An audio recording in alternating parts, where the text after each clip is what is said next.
I'm Bob Short, and this is another chapter in the series Reflections on Georgia Politics, sponsored by the Richard Russell Library at the University of Georgia. Hugh Gillis of Soperton, Georgia, served 55 years and 7 months as a state representative and as a senator.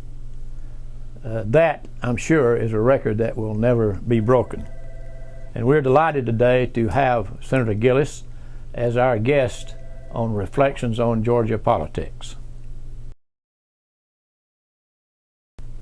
Senator, before we get on that long road down your career as a public servant, let's talk about the Gillises and the impact you and your family have had on the state of Georgia, beginning with your grandfather, who I understand helped create Truitland County.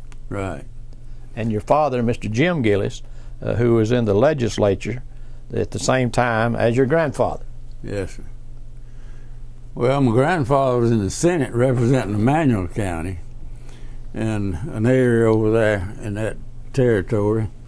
And my father had moved across Pendleton Creek over into Montgomery County and was farming over there. And he campaigned all over the Montgomery County in a horse and buggy, and visited one home right after another, and I think he spent a good bit of time politicking and defeated, you probably remember Joe Underwood served, he defeated his father for the House of Representatives.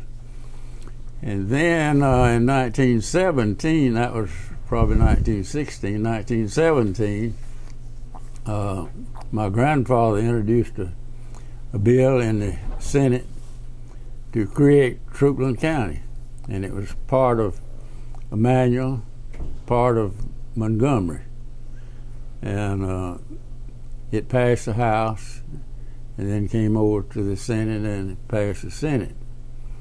So that after the county was created, then we had to build a courthouse and all of the necessary buildings and so forth for the county to operate. And there was already a little village here that built by the railroad came through, and a lot of the employees and different ones built homes and created the town of Soperton prior to that. So Soperton became the head, in fact, the only town in the county. There were some country stores scattered around in the county, but nothing other than one or two little filling stations or grocery store. Well, your father, Mr. Jim, as he was known, served 24 years as head of the highway department. I guess that's how you got interested in politics. Yeah, my father was always interested, and of course he got the family and my grandfather. And every Sunday afternoon we would meet up over at my grandfather's home, have Sunday lunch, and then spend the afternoon socializing and talking about business and politics. And among it all, we all stayed real interested in what was going on politically in the state of Georgia. Well, they tell the story around the Capitol about the time when Governor Ernest Vandiver sent you and a group of senators over to see your father, Mr. Jim, in the highway department to tell him that they were about to cut his budget. Well, that's true. Ernest Governor Vandiver had to cut a lot of the department's budget. As you know, you have to live within the budget, and to do so, you have to work on the various departments. And so they did come over to see him, and he had a habit of not. Of course, there's nothing he could do about it, so he had a habit of just sort of whistling when somebody tells him something like that, and that's about all he had to reaction he had to it. Of course, he had to cut the budget to agree with the governor. You were elected to the House of Representatives in 1940. Right. Did you have an election that year? Did you have an opponent that year? No. Luckily, Mr. Jim Fowler was our representative here in the county, and he had decided not to run. And my father and my brother and several members of the family encouraged me to go out around the county and feel some pulses and see what they thought about me running. So I had just gotten out of the university in 1939, and I found a lot of support. So I announced and was elected to the House of Representatives. And Eugene Talmadge just was the governor of Georgia at that time. Mm-hmm. Back in those days, there was only one party, and that was the Democratic Party. Right. But there were factions within the Democratic Party. Exactly right. That opposed each other. And a lot of people generally refer to them as the Talmadges and the Riverses. Yeah. Which one of those factions were you associated with? Well, really, I was probably with the Rivers faction, because my daddy was a real close friend of Ed Rivers. Mm-hmm. And he had put my father on the highway board. Mm-hmm. And we had created a lot of jobs and built a lot of roads in this area of Georgia. In fact, in the state of Georgia, they did. But I had a little help. But I often told people, if you went over to the Capitol during those days and you were not on the Talmadge side, you might as well stay at the Henry Grady Hotel. But Roy Harris was still in the House, and luckily I got a seat on the front row on the left of the speaker stand. You know where I'm talking mm-hmm. about, front row. Right. And I was sitting between Roy Harris and Fred Hand. And both of those were expert politicians and knew probably government better than anybody else at the Capitol. And I had a lot of good help from them. And I imagine you remember one name. You remember Chapel Matthews? Very well. From Athens. Yes, sir. He was in that group. Mr. University. Yeah, I don't think there was over about 23 or 4 that were close Rivers people, so-called, or we were not anti-Talmadge that much, but we didn't have to vote for everything he proposed. So occasionally there might be 25 or 30 votes opposing whatever the governor wanted, which didn't amount to much. But who was Speaker then? I believe he had Randall Evans. Randall? Over at Thompson. Out near Augusta. Right. When you came to Randall had never been in politics much, and especially never had been in the legislature. And he didn't know a whole lot about being Speaker. So it was right amusing, you know. Roy Harris and Fred Hand were experts, and they enjoyed keeping him in trouble. Well, when you got there, Senator, back in those days, the governor ran about everything, including the General Assembly. How was it to serve under a powerful governor like that? Well, there again, you didn't have a whole lot of work to do. They would not put us on as chairman of any committees, or we didn't have to stay over at the Capitol all the afternoon working. We back and two from the Henry Grady Hotel, and that was the headquarters for almost all the legislators. So it was real. I'd say real interesting and no problem. I mean, we never got in any trouble. Speaking of the Henry Grady, they say that more laws were passed and more campaigns settled at the Henry Grady than there was at the Capitol. Well, I think that might have been true. Because at night we didn't have anything particular to do but talk politics and visit around from one room to the other, and it was just a real pleasure and interesting to see what was going on over there after dark. Yeah. I think it was 1942 that a young Attorney General by the name of Ellis Arnall was elected governor, and you were there. Yes. What do you remember about Governor Arnall? Well, Governor Arnall was going to reform our state government and did change a lot of government operation, and it was entirely a different group operating than what the Talmadge faction was. So I think another thing, World War II had started, and there was hardly no funds, extra funds. In fact, all the departments were cut real bad, and everything was quiet, and we tried to get by the best we could with what we had. And Ellis Arnall didn't have a lot to do with, but I think he made a good governor as far as that goes. Well, he certainly had a national reputation. Oh yeah.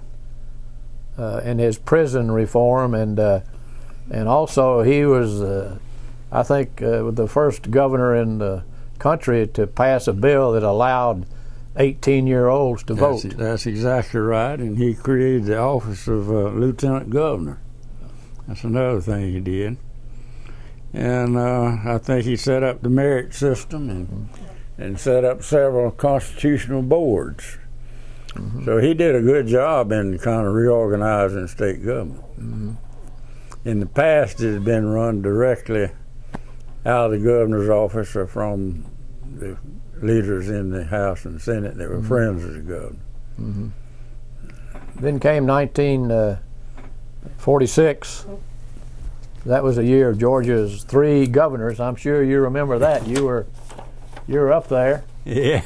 And you know, we read a lot about that in the history books, but we seldom have an opportunity to talk to somebody who was there. Yeah. Now, you were there. Tell us all about it. Well, it was everything had been operating kind of smooth because of the shortage of the budget, and the budget was still short, but the 3 governors created a lot of discussion and excitement as far as the legislature was concerned. And I tell you, I never have seen anything before or since like that. But Gene Talmadge was elected governor for the 4th time and then died. Right. And then that left you with Governor Arnall, who would not give up the office after Talmadge was elected by the legislature, and Melvin Thompson, who had been elected lieutenant governor but not sworn in. So that was that election came to a vote, and you were in the legislature, and you got to vote on it, didn't you? Yes, I did. And how did you vote, if you don't mind telling us? Well, the 3 governors was Herman Talmadge, and Herman served 63 days. And then the court ruled that he was, Arnold had created the lieutenant governor's office, and the court ruled that the lieutenant governor was to be governor. So I was, like I say, I was in the House, and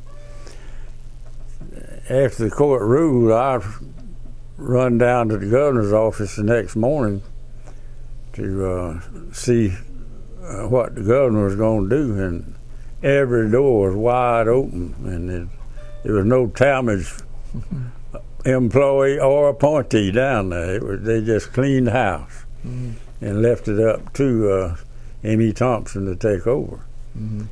But the three governor race was tough, and of course Herman,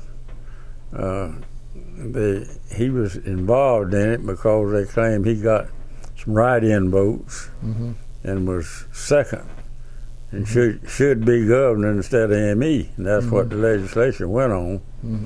And of course the Talmadges had more friends in the legislature than M.E. had. And they elected Herman, but like I say, the courts didn't agree to that. And it was a sort of a knock-down, drag-out battle. Ellis Arnall tried to stay on because he said he was going to stay on governor until it was settled. And when Herman was elected by the legislature, they went down there and saw to it that Arnold was put out of office. And they moved him out, and he set him up an office out in the rotunda of the Capitol. And two of the Talmadge close buddies picked him up, I think, and carried him out the front door. So that left it up to Herman for the 63 days. Talmadge very gracefully accepted that court decision, and a lot of people think that helped pave the way for him to run 2 years later against Thompson, which he did, and he won. Right. And he was governor for 6 years. He had some very progressive ideas. He created the sales tax. He did a lot of things. Well, the state needed money, and he had to have some more taxes, so he put taxes on cigarettes and tobacco and gasoline and various other items that brought in enough money for him to have a progressive state government from the funds that the new taxes brought in. He was also very much involved in the Southern Manifesto, which was signed by all the governors opposing the federal court decisions on school integration.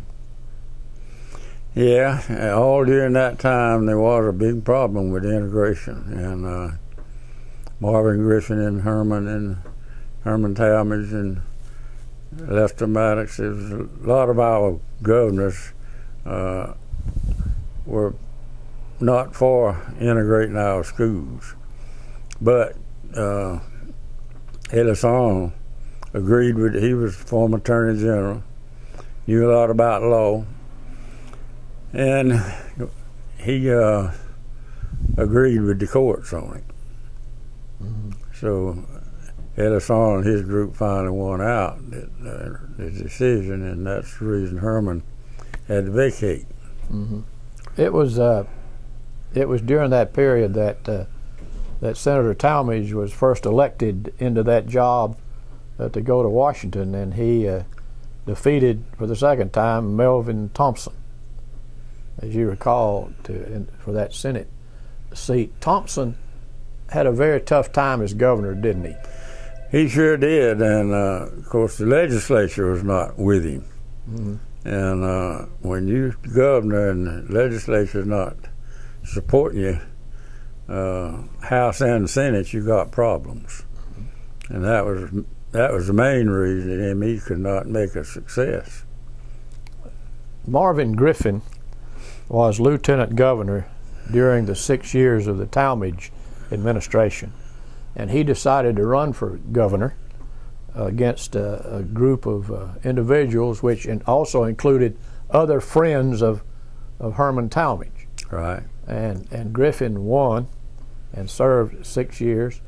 You were there while Griffin was lieutenant governor, weren't you? Right. And now he's governor. What sort of a governor was he? Well, Griffin was a great fellow to be around. He liked to tell jokes and have fun, and a lot of afternoons he'd come over to the hotel and join in with us, and we always enjoyed seeing him, regardless of whether you were for him or not. And he knew how to handle those kind of things. he didn't let you be not voting for him stand between you and his friendship. In fact, after he left the governorship and his wife died and he remarried again, he and his wife, your wife, stopped by his office right in to see me. Mm-hmm. And he had a tough time. We had some people that he appointed to run the highway department and the purchasing department, and they had friends that wanted to make some money, and they did. And for instance, I believe I told you earlier before we had this came in his office that I was John Deere dealer for about 24 or 5 years, and somebody brought me a copy of a purchase order on about 8 or 10 John Deere tractors and the price of them, and I looked at it and it was 10% above retail. So I had a little committee appointed in the Senate, and I happened to be chairman of it, to go down to the purchasing department to check on it down there and see just who bid on these tractors. And I don't know whether you remember a little short Senator George Jackson from up here in Gray. Yeah. He was one of them, and there was 2 others, I believe. But anyway, we go down there, and I handed this purchase order to this secretary, and I said, we want to see the bids.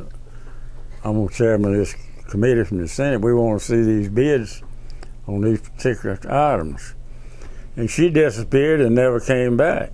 But in about 10 minutes, out comes the purchasing director. And he proceeded to lay the law down to us and really used a lot of bad words. And he was going to have us all locked up, this, that, and the other. But he was looking at little George Jackson all the time he was doing that. And little George reached in his pocket and pulled out a switchblade and opened it up, and he told him, he said, you bigger than I am, but I'm going to cut you down to my size. And he knocked the door down, running back in his purchasing department and slammed the door. Well, there wasn't anything else we could do but leave, so we left. And I went back up to the Senate, and in about 10 minutes, Governor Griffin called and wanted me to come down to the office. So I went down there. He said, Hugh, what in the world is going on? I said, nothing, Governor, except I took this purchasing order down there with my committee and asked them to let us see the bidders, and they would not show us the bids, and they would not even talk to us. And in fact, they talked. The purchasing director talked rough to us, so we left. And that's all there was to it. He said, "Well, we'll buy some red ones then." And I said, "Well, that's up to y'all. What color you buy?" Yeah. John Deere being green. Yeah. But anyway, they had a bad time with the purchasing department and the highway department. Mm-hmm. They had a lot of roads let that didn't come up. Well, he ran on a platform of paving rural roads. Yeah. But he did not retain Mr. Jim. No. He put somebody else in, Roger Lawson. Right. I believe. And I don't know that Mr. Lawson knew a whole lot about building highway. But anyway, during that period, Ernest Vandiver was lieutenant governor. Right. And Ernest Vandiver and Griffin managed to get into a big fight over the Rural Roads Bill. Right. And it sort of split up the legislature there for a while. You were there. Do you remember that? Well, I was there, and I remember the fight. But Ernest Vandiver was trying to build rural roads in Georgia. That's what he wanted to do. And of course, the transportation or highway department, they called it then, they had certain roads they wanted to build, and they wanted to let them to contract like they had been doing, and which, according to the courts, some of them were not very legal. Mm-hmm. So that brought on a lot of problems. Then Vandiver runs for governor and succeeds Griffin. And Griffin had managed to find an opponent for Vandiver, a fellow named Bill Bodenheimer. You remember him? I remember that. From Ty, Georgia. I remember it. Vandiver won that race, in a landslide, and he got to be governor, but he faced, Senator, some of the biggest problems that any governor has had in Georgia for a long, long time. He had the situation at the University of Georgia. Right. Integrating the university. That was a tough decision for him and the General Assembly to make. And you were there. Do you remember those days? Yeah, I do. There was, I think I had stated before, there was 3 governors. There was Vandiver, and there was Maddox, and there was Griffin. There were some of them that really didn't believe in the integrating the schools because they were just not reared that way. Mm-hmm. And of course, you can't fight the courts when there's Supreme Court rules or the high courts. There's nothing you can do about that. So Vandiver, I think you remember when he ran for office, he said, talking about integration, he said, "No, not one." Mm-hmm. That was a famous statement he made. Mm-hmm. Not one would integrate, but he had to apologize for that statement and back off of it and abide by the law, which that was all you could do. Mm-hmm. And finally, there were several entered the University of Georgia, and has been many, many more since that time. Mm-hmm. Then the Supreme Court says that our county unit system was unconstitutional. Right. That created some problems. Right. Well, that was during the Vandiver administration too. Right. And of course, there again, the high court rule that you had to hold elections by population instead of by county unit system. Mm-hmm. In the past, and I'm sure you remember, Fulton had certain amount, 3 representatives. Right, 6 units. And a little county like mine had 1. And 2 units. And one like Lawrence up here had 2. And they had them rationed out, I'll use that word, according to population. Mm-hmm. So the larger counties had more representation, but not near what they would have if it'd been on population basis. Mm-hmm. So the court ruled that you had to go by population basis, and since that time, it's been a different story in electing governors, state officials. Right after that, then the court ruled that we had to reapportion our congressional and legislative districts in the state. Yeah. And that was another problem that Governor Vandiver had, that he, I think, handed off to Carl Sanders, who had already been nominated governor. Yeah. And Governor Sanders took over that reapportionment. But that reapportionment affected you and your district, didn't it?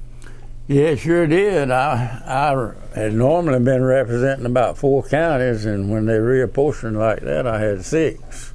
Mm-hmm. And at one time, later on, the law said you had to reapportion every 10 years. Mm-hmm. And later on, when reapportioned again, of course, the committees of the House and committees of the Senate did it. And you had to be within 1 or 2% of the population of the counties. Mm-hmm. So in order to do that, you had to split counties. Mm-hmm. And at one time, I think I had maybe 7 counties and portions of 4. So it made a world of difference in how you operated. How did you pass local bills back then? Well, And there was no problem in that. If I had a local bill and introduced it, or any other senator or representative, I think the majority of the House and Senate would join in with him. In other words, if I wanted to represent Emmanuel County in my district and I introduced a local bill for Emmanuel County, all I had to do was tell the rest of my cohorts that this was one of my districts, county in one of my districts, and that the majority of the people were supporting it. Let's talk for a minute about the Senate of 1963. Let me add one more thing about Ernest Vandiver. I think he's the one that built the archives building for Georgia, a 17-story building, I believe. And we had records, state records, scattered all over around the Capitol, some in the Capitol and some in various departments. And if you wanted to check on a certain item, sometimes you had a problem finding the records on it. But after the archive building was built, then all of them accumulated and assembled in that one building. So you could go back to the archive building and look up any historical item you wanted to check on. But that was a great thing for Ernest Vandiver to do. The Senate of 63. You were there, a great group of people. You were there. President Carter was there. J.B. Fuqua was there. Zell Miller was there. Quite a gathering of state senators. Do you remember much about those days? Was that when Sanders was governor? Mm-hmm. His first. Yeah, I sure do. Carl Sanders and Betty, his wife, and my wife and family, we were all close friends, and we took a lot of trips together. And J.B. Fuqua was real close to Carl Sanders, and we were close to them. So they used to visit with me.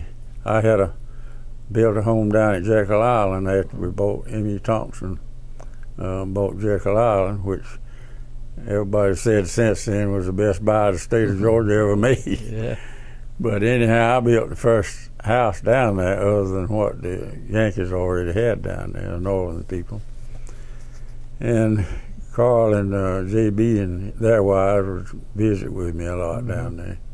And we took several trips around the country together. Carl did a great job as governor. In fact, some people say he was the first governor of the New South. And I guess he had enough funds in the budget to do a lot of things that other governors couldn't do. So, his lieutenant governor was Peter Zach Gear, who history unfortunately has sort of passed by. You knew Peter Zach very well. Tell us a little bit about him. Peter Zach was a great lieutenant governor and one of the best presiding officers that I ever served under. In fact, I believe, and I've heard a lot of other people say, he was the best presiding officer that ever hit that Capitol. He knew the rule book from top to bottom. He didn't have to look up a rule. And he presided over several joint sessions of the legislature and did an outstanding job. In fact, he was presiding when we had the three governor round. And I had a lot of respect for him, and I was hoping he might get elected governor, but for some reason or other, he couldn't get his campaign going right and was defeated. But he was a good friend of mine. Well, you have served under 13 governors. 14 now. 14. I told you the other day 13, 14. but 14. Wasn't thinking about our present governor. Yeah. I hadn't counted. I counted the ones on the book, Right. But it didn't list the present governor. Yeah. Let's talk for a minute about some of them. All right, sir. The first, of course, Gene Talmadge was governor when you went Right. to the legislature in 1941. He was succeeded by Ellis Arnall. We've talked a little bit about him. Right. Arnold was actually succeeded by Melvin Thompson. Right. We talked about that. Right. Then after Thompson, there was Talmadge. Was who? Talmadge.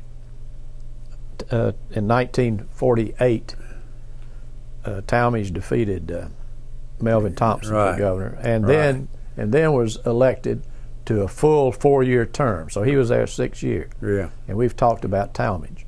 Then there was Griffin. We mentioned him. Then there was Vandiver. We mentioned him. Then Sanders. And it comes up to 1946 when we had another governor's misunderstanding when Lester Maddox got the Democratic nomination. Bo Calloway was the Republican candidate. We had an election. Nobody won. It went to court. It came back to the legislature. And the legislature elected the governor, Lester Maddox. Do you remember that debate? I sure do.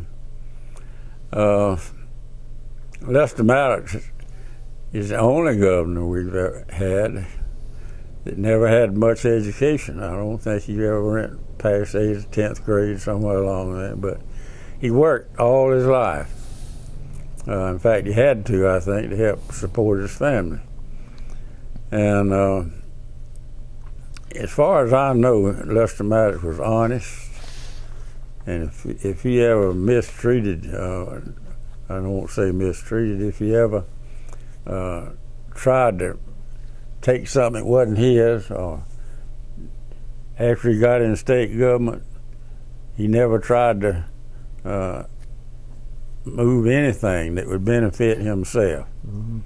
He ran the state of Georgia for the people of the state of Georgia. In fact, he created People's Day in the Capitol every Friday afternoon, and they would, when the legislature wasn't in session, probably all day Friday. But anyway, he would listen to the public. Anybody could come and talk to him, and he had his department heads handy where he could turn them over to them if they had a problem that the department head could solve. And he did everything he could to try to represent the people of Georgia. And another thing he did was appoint people to office that he thought would do the best job, regardless of whether it supported him or not. He one of the few governors that did that. Mm-hmm. So I enjoyed serving with Lester. I was president pro tem while he was governor. And I tell you something else, he was always on time. And when the time came for the gravel to fall, he was there. Mm-hmm. Except one morning. And we kept waiting around then, waiting, and finally he never did come. And I said, well, I'm being pro tem, I'll go up there and get the preliminaries over with, roll call and committee reports and various things you have to do before you go into passing legislation. And I did, and finally he came in and eased in back of me and sat down. And I thought he'd been sick. And finally I got a chance to turn around from the podium and talk to him. I said, Governor, you been sick? He said, no, the House passed a bill for a 2-cent sales tax in Atlanta. And I stayed up all night nearly figuring on that, and that was twice more than they need. And I went by the mayor's office and talked to him about it, and he agreed with me that it was twice more than they need. So when the bill comes over here at the House, Senate, we're going to amend it to 1%. So we did and sent it back to the House, and they agreed with us. But he saved, right there, the people of Georgia, Atlanta, but a lot of people from Georgia shop there, millions of dollars. Mm-hmm. And not one word I've ever seen in the newspaper about it. Mm-hmm. Give him credit for it. Mm-hmm. But I know personally he's the one that did it. Mm-hmm. A lot of people were apprehensive about Maddox when he was elected, but he fooled them. He sure did. He fooled them. He made a good governor. I never saw a man in my life love his wife any more than he did. Mm-hmm. He would write me a letter, and the first or second paragraph he'd say something about his dear wife, Virginia. and how much he loved her. And he's one of the few that left office, as far as I know, broke. He had a lot of family trouble with his children and one thing and another, and he had some health problems. And I also don't believe he ever took in any extra money that people offered him much. So when he left office, I think he was broke. In fact, the other governors, Carl Sanders and different governors got together, and George Busby and Barnes, and they all raised a bunch of money to give to him to help pay him out of debt. 1966, during that period when we had no governor-elect, the state legislature decided it was going to become independent. And led by Speaker George L. Smith, they did that.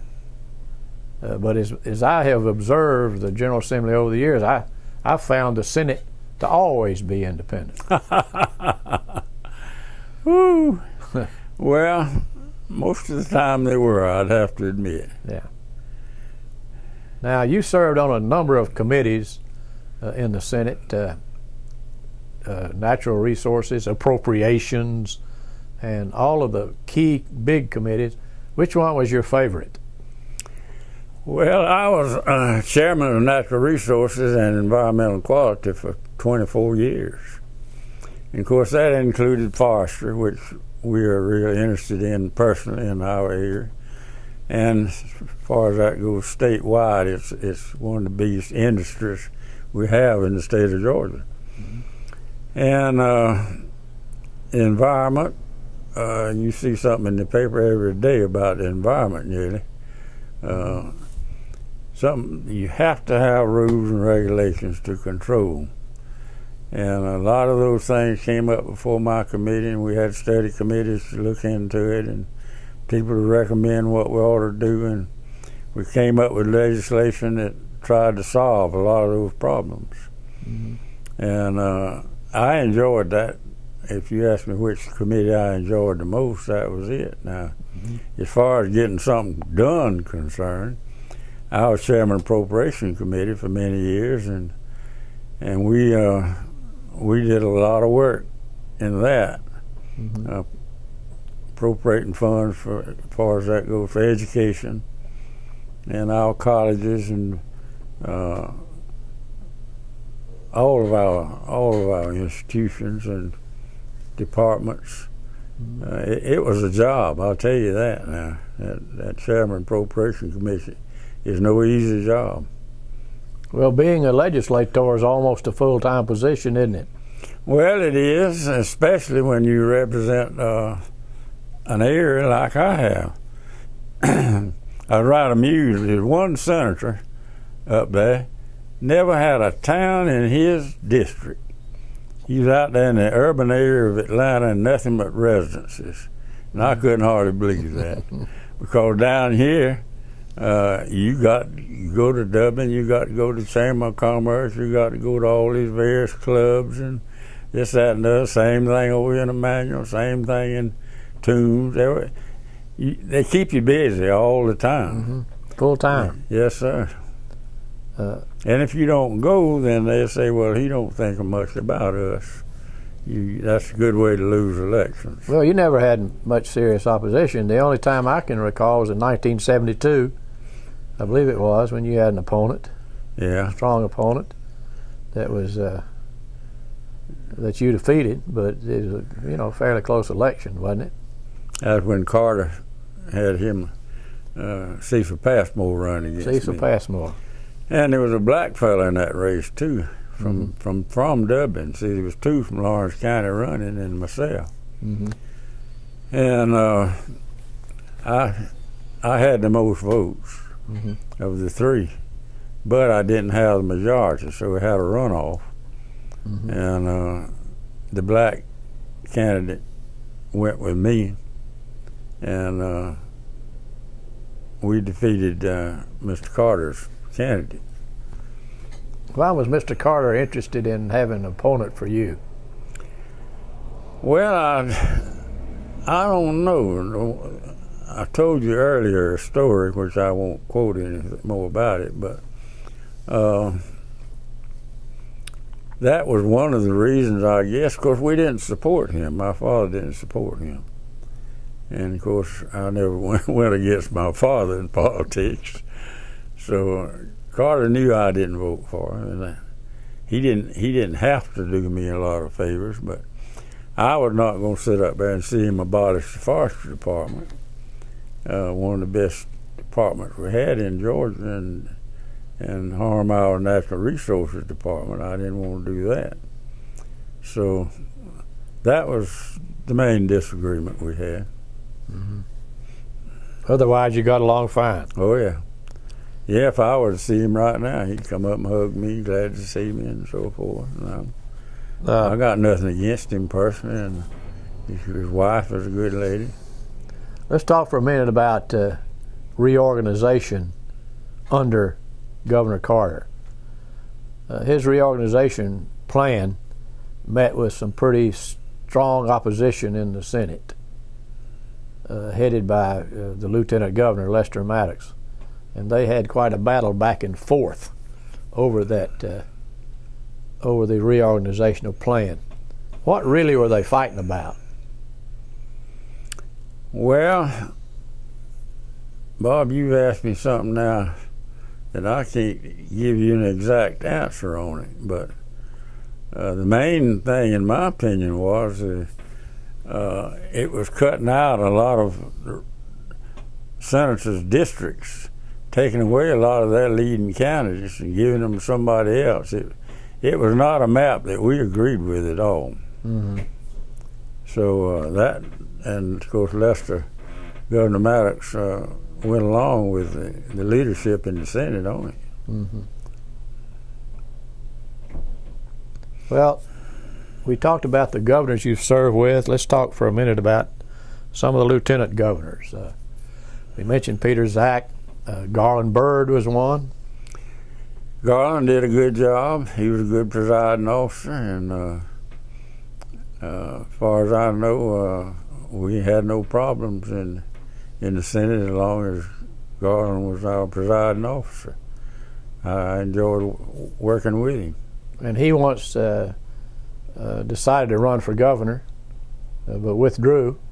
Right. The year that Carl Sanders was elected. Right. Now let's talk about a fellow who was the lieutenant governor of Georgia for 16 years. That's a long time. Of course, that's Zell Miller. Yes, sir. You and Zell were friends. Yes, sir. Tell me about him. Well, Zell was, as you know, was an educator. He born and reared in Young Harris. His father taught school at Young Harris College, and after Zell got out of college, he went into the Marines. Mm-hmm. And he came back out of the Marines, and I never will forget him. He ran for the Senate, got elected, and when he came over to the Senate, he had still had his little Marine crew cut, just like they had in the Marines. And he retired out of the Marines as a sergeant. And you know he had to be tough back then to be a sergeant, especially in the Marines, because they were some kind of organization. And Zell, really, I thought, after he served in the Senate, he learned all about state government and so forth, and he knew what he wanted to do, and he was a strong promoter of education. Mm-hmm. And every move he made, it was, in my opinion, for the betterment of the state government of Georgia. He made an outstanding lieutenant governor and governor. Mm-hmm. That was a period of time when there was a lot of battle between Speaker Murphy and Miller over issues. Do you remember any of those? Well, to begin with, they cooperated and worked together. But for some reason or other, later on during the years, they had problems with some legislation, And of course, Murphy didn't take no for an maybe for an answer. He either had a yes or a no, and he'd tell you right quick what he thought about you. So I imagine he told Zell what he thought about him, and that wound up their friendship. But Zell didn't back up. He held his ground too. Yeah. And after a while, they would compromise and come together and solve the problem. Well, tell me if this is not true. Legislative politics is different from other politics in that your success in legislating law is coalition building, putting people together. One day your opponent on a piece of legislation might be your biggest ally the next day. Isn't that true? Don't you find that true? That's true. And that was if you want to know, my main asset in the Senate was getting a coalition of friends. Mm-hmm. And most of the time I could go around on one side and see two or three ones, my close friends, and they would spread the word, and go on the other side same way, and they'd spread the word, and we stayed together. And for instance, I never will forget, you remember Hodge Timmons? Hodge Timmons. Hodge was in the Senate, and our former lieutenant governor from Albany, Mark Taylor. Mark Taylor, came up there into the Senate. And he was sitting by Hodge on the opposite side of the Senate from me. And he turned to Hodge and he said, "Hodge, how you know how to vote on all these bills? They're all of them different, some different things, different time, different this." He said, "Senator, ain't no problem at all." He said, "You see that bald-headed man sitting right over yonder on the other side?" He said, "Yeah." He said, "When he holds up his hand, you hold up your hand." Well, that's good advice. Now, let's talk for a minute about some more governors. Joe Frank Harris was in the legislature for many years as chairman of the Appropriations Committee. Were you chairman of the Senate committee at the same time? That's right. Y'all got along pretty well together? Real good. What did you think of Joe Frank as a governor? Joe Frank and his wife were the most religious people that ever came to the legislature, in my opinion. For instance, before he was sworn in as governor, he had a service over at the Methodist Church an hour prior to his being sworn in. Mm-hmm. And he never, in my opinion, never heard him use a bad word in my life, and he always considered doing the right thing. Mm. He was a top-notch governor, and as far as I know, had no problem. But he and his wife were good people. His opponent in the Democratic primary was a gentleman from near here, Bo Ginn, who was a former congressman. Yeah. And he was a very strong opponent. Joe Frank managed to win that, and most people think it was because he went on the air in a statewide radio broadcasting promising no new taxes. Now, that was years ago, but I think that's a pretty good campaign slogan, don't you? No doubt about it. No doubt about it. In fact, that's about the best way I know of to get beat, is to campaign around and tell them you're going to raise the taxes. Yeah. And then there was Roy Barnes, who I guess served with you in the Senate. Oh, yeah. He was elected governor. How was he? Roy was a good senator, and he did a good job in representing his district. And I thought did a good job as governor, but he didn't serve but one term, and that was it. But he was a friend of mine, and I got along with him real good.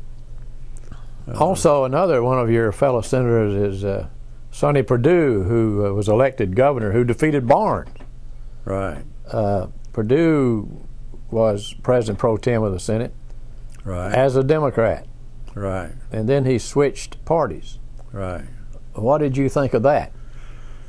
Well, I didn't criticize him any because at that particular time, I would vote with the Republicans occasionally. Their floor leader would come around and ask me to vote with them. If it was a good bill, I'd vote with them. I mean, but we had a lot of Democrats that just voted right down the line against everything that the Republicans proposed. Well, sometimes they had good bills. Mm-hmm.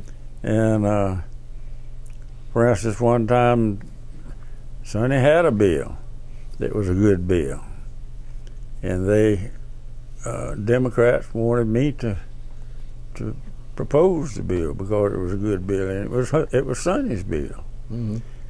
So I couldn't turn them down, but what I did, I went around and told Sonny. I said, Sonny, I'm gonna have to present your bill, but you can follow me, and you come back and give me hell, and you can give the ones that set up the agenda for the day all the trouble you want to. But I said, it wasn't any of my business. I'm gonna present the bill, and it's gonna pass, and because it's a good bill, and you can follow me, and what I don't talk about the bill, you can finish telling, and like I say, you can give us trouble about it if you want to. But so Sonny did. He followed me, and he told him what all was in the bill, and then he lit in on the leadership. And when he got through, Mark Taylor said, "Cry me a river." Oh, that famous statement, yeah. Came back to haunt him. Yeah. Well, we've talked about governors, we've talked about lieutenant governors, and now, with your permission, I'd like to talk about some other famous Georgia characters who served in the legislature, like Culver Kidd. Culver was a character, I'm telling you. I enjoyed serving with him, but you never knew what he was going to do.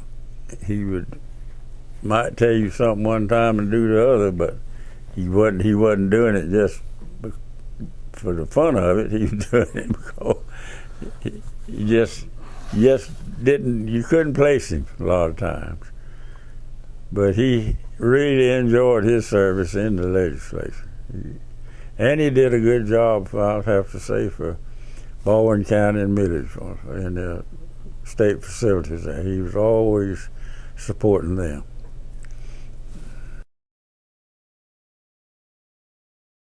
Now, Senator, I'd like to ask you about Leroy Johnson. Leroy. Well, he was a good friend of mine. He sure was. And we worked together. I might tell you this story. I might not need to repeat it, but anyway, the press found out about it. Leroy and me were good friends, and they wanted a picture of Leroy and me shaking hands. Leroy had some special bill, I don't know what it was, but I told him I'd help him with it. So that morning, I came in to sit down at my desk, and there was this photographer sitting right in front of me on the floor with his camera trained right on me, on my desk. So Nathan Dean was sitting by me, and I said, Nathan, go back there and tell Leroy if he wants to see me, I'll meet him in the bathroom. So, not come down here. So he sat there the whole session, and of course Leroy never came. And after the session, this photographer came over to me and he said, Senator, I want to get a picture of you shaking hands with Senator Johnson. Would you come back in the back and shake hands with him? I said, no. I said, you've been sitting there all the morning trying to get that picture. You ain't going to get it now either. See, they wanted to put a big story in the paper about that, and I don't know what they were going to say about it. You never know. Yeah. And all I had just told Leroy was I'd help him with his bill, whatever it was. And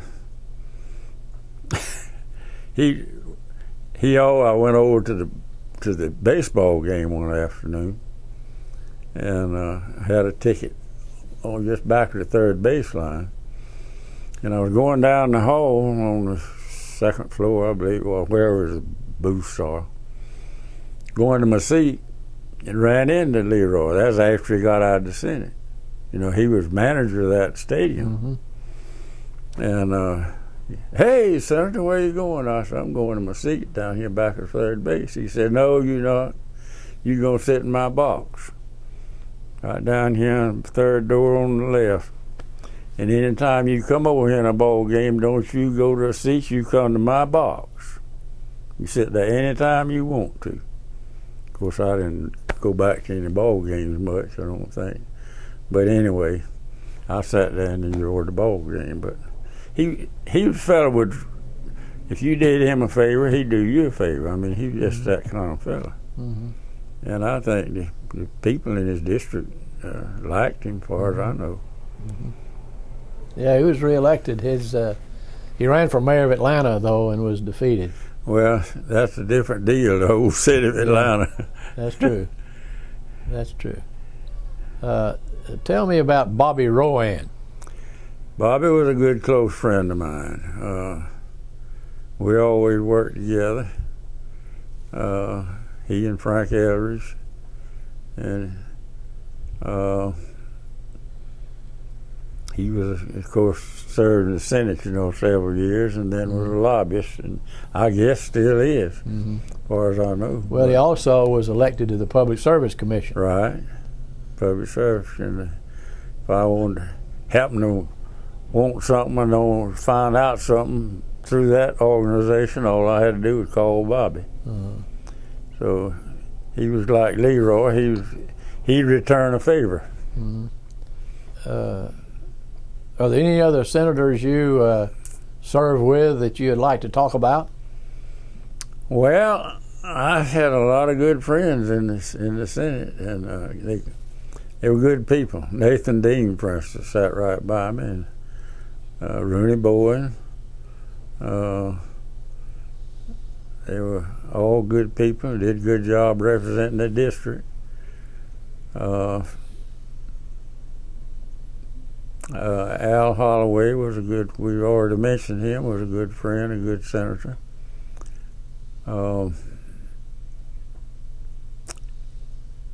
I could name a lot of them, but I always got along real good in the Senate had no problems particularly.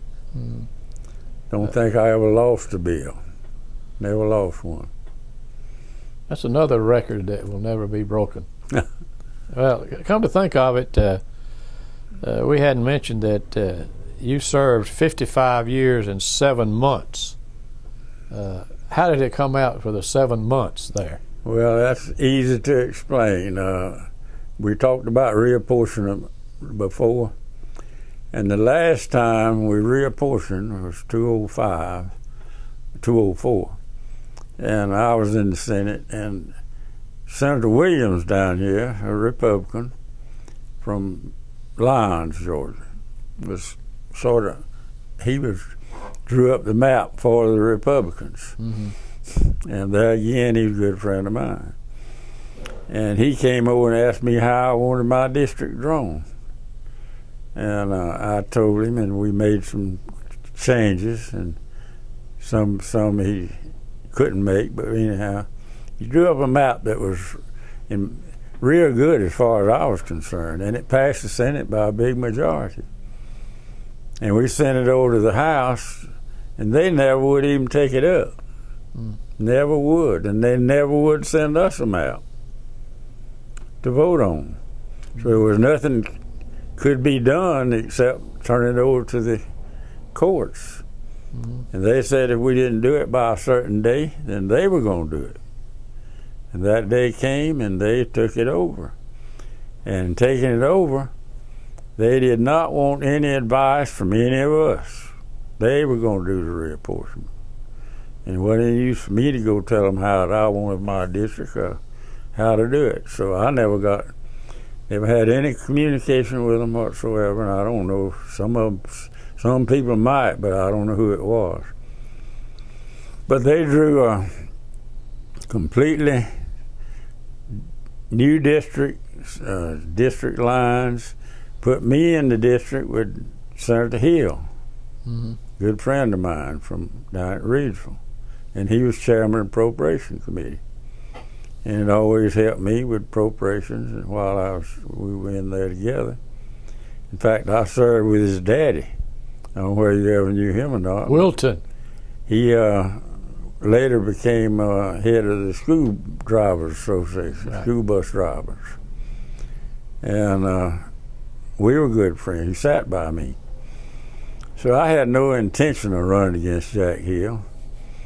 And happened to run into the governor down here at Vandiver at a meeting, and he said, "Hugh, I want to talk to you." And I said, "All right, come on, ride back." Well, he was going to Dublin to another meeting. "Come on, ride with us in the van, and I'll talk to you on the way up there." So I got on the van with him, and Senator Hill and senators from down that Lyons and 2 or 3 representatives were all in the van. And he started up the conversation before we got back to Soperton and wanted to know how I would like to serve on the Ports Authority. I said, "Well, Governor, I got no intention of running for the Senate anymore. I've served my time, and I'm in a new district, and I certainly don't want to run against Senator Hill." He said, "Well, how about me appointing you on the Ports Authority?" I said, "Well, that would be great. It's a great organization. They're doing an outstanding job, and I think I would enjoy that." He said, "Well, that's how the 7 months comes in, see." He said, "Well, I'll go back and appoint you now." I said, "No, I want to go to the last national convention, which is going to be the last of June. And out in Salt Lake City. And as soon as I come back from Salt Lake City, I'll come down to your office and you can swear me in." And he said, "Well, that'll be fine." So that's the way it came in. That's the 7 months. See, the legislation was over. Wasn't anything else I could do for my constituents, particularly except make calls, and I still do that. They call me quite often right now and want me to. In fact, I had a fellow stop me out at Myers today. Want me to call the university over at Augusta and one at Mercer, try to get one of his friends in the med school. So you won't ever get over it. They'll call you right on. Well, we've talked about politics for a long time now. Let's talk about Hugh Gillis. You were born right here in Soperton. That's a bad subject. That's a great subject. You were born right here in Soperton. Out in the country, 4 miles from Soperton. Grew up here. What was it like then? Well, it was entirely, like I say, a different situation. I told you we had no paved roads. I'd seen cars bogged down in on the street in Soperton. And I came up, we were on the farm, and I came up what you might call the hard way of farming. I plowed a lot of mules. And I used to come to town before I could even plow, and I'd pull up peanuts on Friday, pick them off Friday afternoon, have them boiled Saturday morning, bring them to town on a bale of cotton, ride on top of a bale of cotton on the wagon, and come uptown here and sell them on the street. And if I'm nickel a bag, and if I made me $2 or $1.50, I was rich. And then farming right on, and on Saturdays, my uncle Jim Peterson owned a grocery store and dry goods store combined. Dry goods on one side and grocery on the other. And I worked in the grocery store on Saturdays. And started in the morning, early Saturday morning. And back then, everybody came to town on Saturday, had nothing else to do. So the streets would be crowded with people walking up and down the streets, and they'd come to town on their wagons and shop. And about 10 o'clock we'd close Saturday night. Then we had to sweep the sidewalks and clean out the store. And I get home about 11 o'clock on Saturday night. So when I went off to college, I had money in the bank that I had made so-called hard way working on the farm and in the grocery stores. And I'd also load up my pony and little wagon I had with watermelons or cantaloupes or whatever we had out there, and bring them to town, peddle them out, 15 cents, a quarter a piece, whatever. So I came up working and trying to make enough funds to go to college on. So you went over to the University of Georgia. Well, I went to GMC first. GMC. Yeah, I graduated from Troopman High School here, 11th grade, and then I went on 12th grade back then. Went on to GMC for 1 year, in Georgia 3 years. And majored in agriculture. Majored in agriculture, and came back home, went to farming. And then went to politicking. Politics. Did you join your family's business back then, or did you sort of out on your own? I joined the family business. I was working for Daddy all the time. Yeah.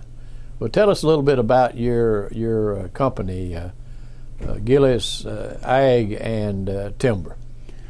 Well, it's originated from my business here.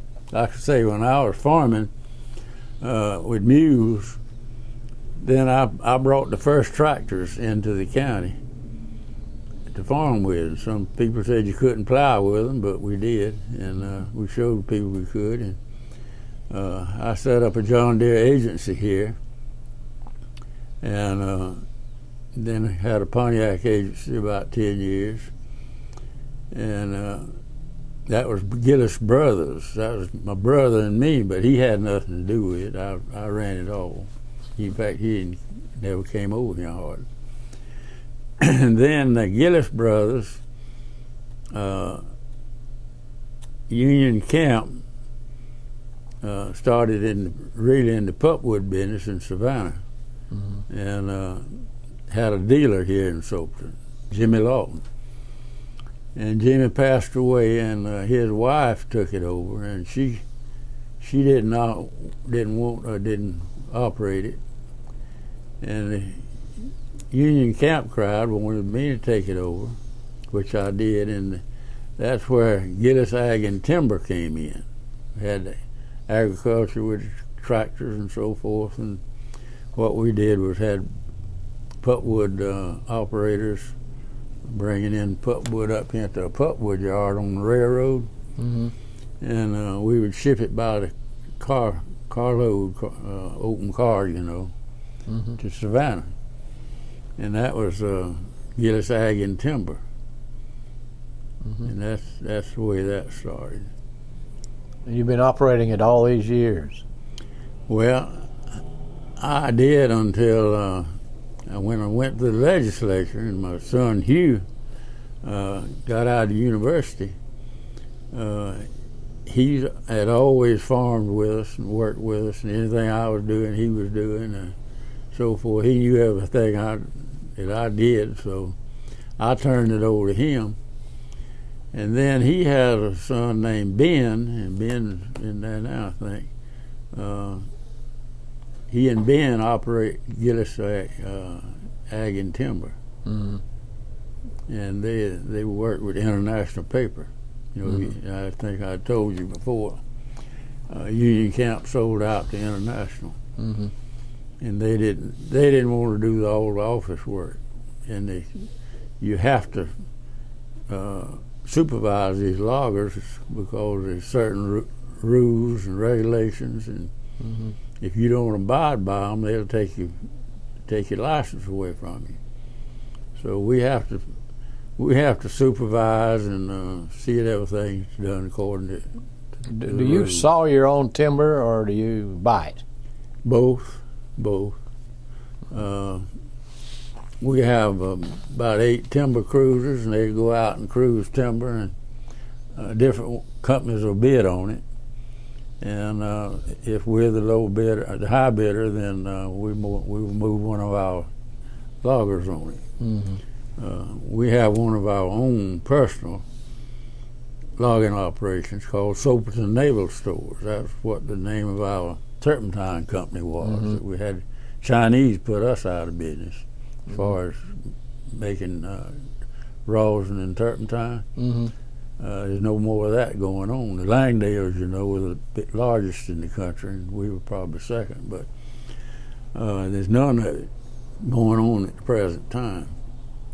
So we still have a logging operation of our own, and we call it Soperton Naval Stores. And some of our farming operation is still operating under that name. So you have a son, Hugh Jr., you have another son and a daughter. Yes, sir. I have a son that was recently sworn in as a Superior Court judge. He was a state court judge in this county. And Governor Perdue swore him in about 4 or 5 months ago as a Superior Court judge. And my daughter married down in Adel, Georgia, married E.J.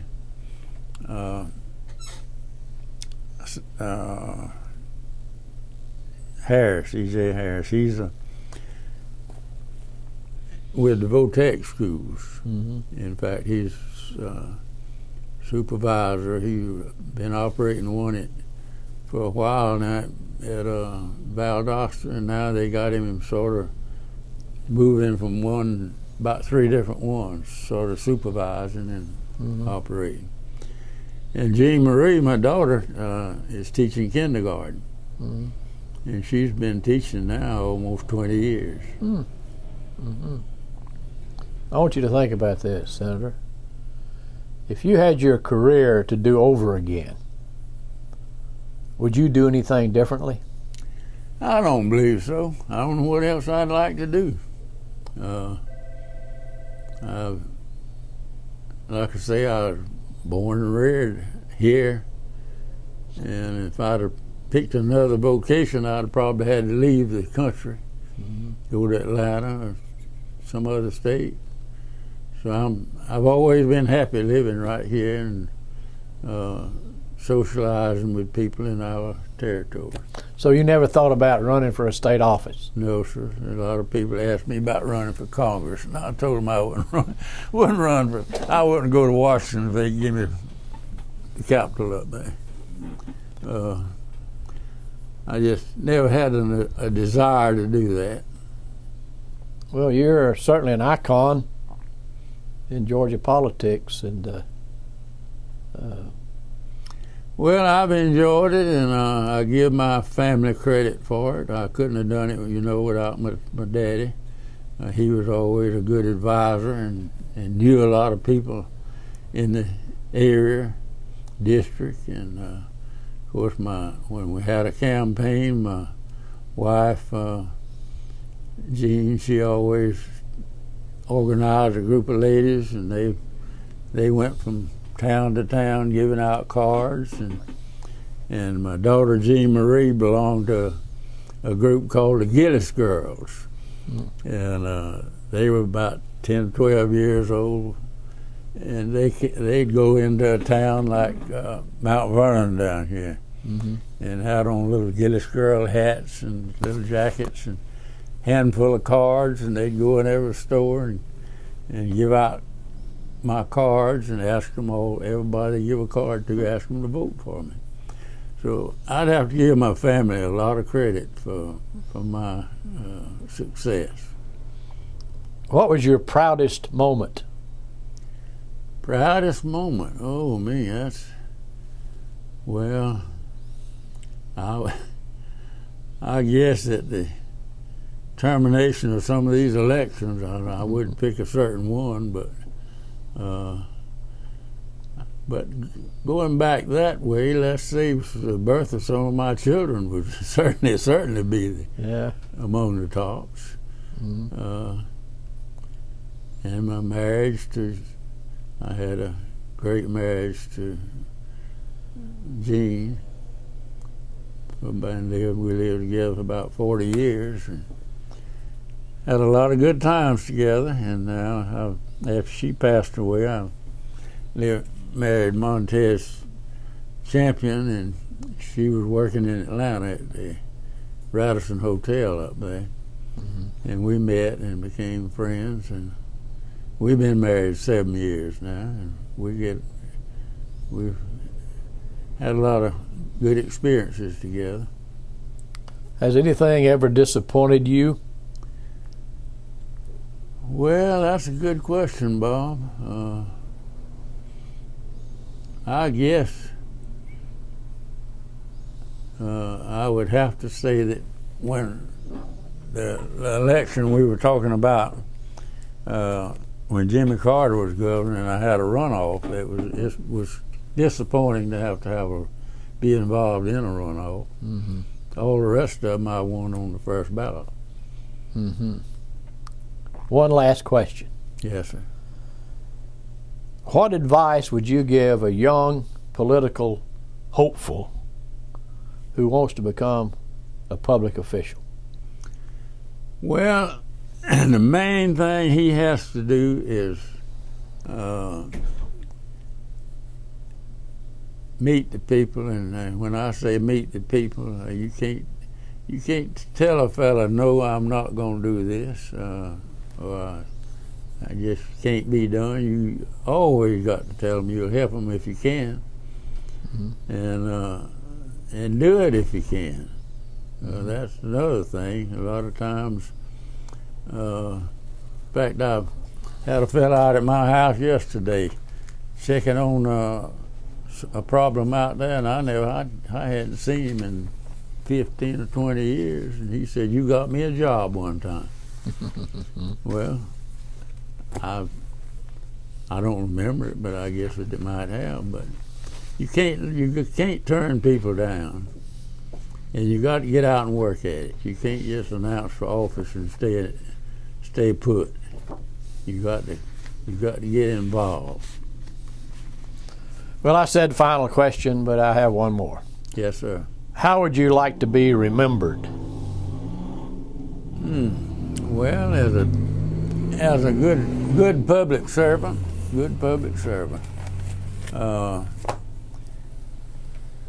and as an honest public servant.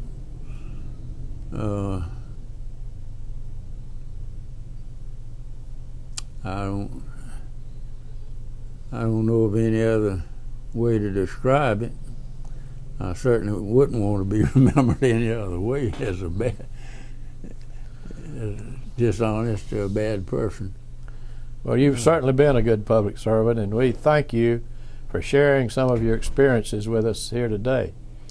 Well, I've enjoyed it, and I appreciate you all coming down, and if you need any other information that I can supply or give, I'll be glad to do it.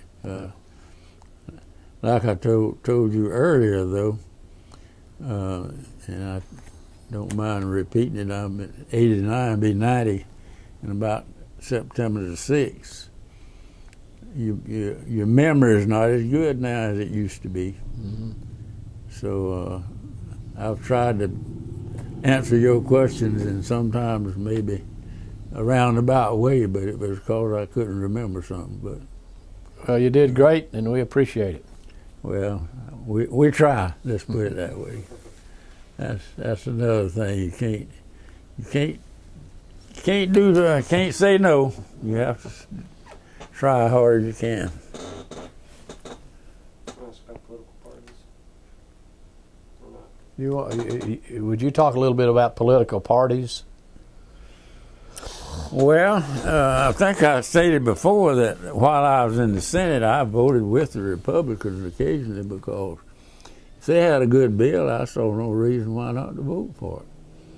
No reason to sit there and just vote no when you know you're not going to accomplish anything. It's going to pass anyhow. So I don't understand enough about this present national election to give you an honest opinion on it. I don't know. I never heard of Obama until he announced a while back. And, I'm not born and reared a Democrat, and I guess I'll die a Democrat. But if I think a Republican is a better candidate, I'm going to vote for the Republican. Senator, some disenchanted Democrats in Georgia think the state party is controlled too much by minorities and labor unions at the expense of the rural old-line Democrats. Do you think that's true? Well, they have a lot of influence. There's no doubt about that. But I don't know that they control it. There's more people outside of those two groups than there is in it. So they couldn't control it all. But they are involved politically in a lot of races. But there again, I don't think they control them. Do you see a bright path for Democrats in the future, or do you think our state still is going to be Republican? No, I don't necessarily see it. I think if a good Democrat got out and campaigned enough and met enough people, he could get elected. Same way with a Republican. If he gets out here and outdoes the other fellow, he's going to get elected. People are not as much party concerned now as they used to be. Way back on there, it was, and you and me have talked about it earlier, it was a flat Democrat deal in Georgia. If you were a Republican, you were on the outside looking in. But it's not that way anymore. So, some states require registration by party. Do you support that? No, not necessarily. And if I did, if a Democrat there again, I don't think that means you would have to vote. Flat, straight Republican ticket. No, I wouldn't support it if I had to just vote a ticket without concern for the other side. I'd like to look at the candidate. There's a lot of candidates in both organizations that are good people. But it seems the trend is that way, that independents who are not devoted particularly to either party seem to be seem to elect the candidates. They look at the Republican, they look at the Democrat in the general election, and they vote independently. Right. And but do you think that there's a place for a third party in Georgia? I don't think so. If they did, they'd have a lot of work to do to ever succeed. Yeah. I think the trend in Georgia right now is for people to vote for the candidate, regardless of what he is, even though he might be an independent. Very good. Okay, Senator, I thank you very much. Well, I appreciate y'all coming down, and I don't know whether I You did good. gave you the right information or not. You did good.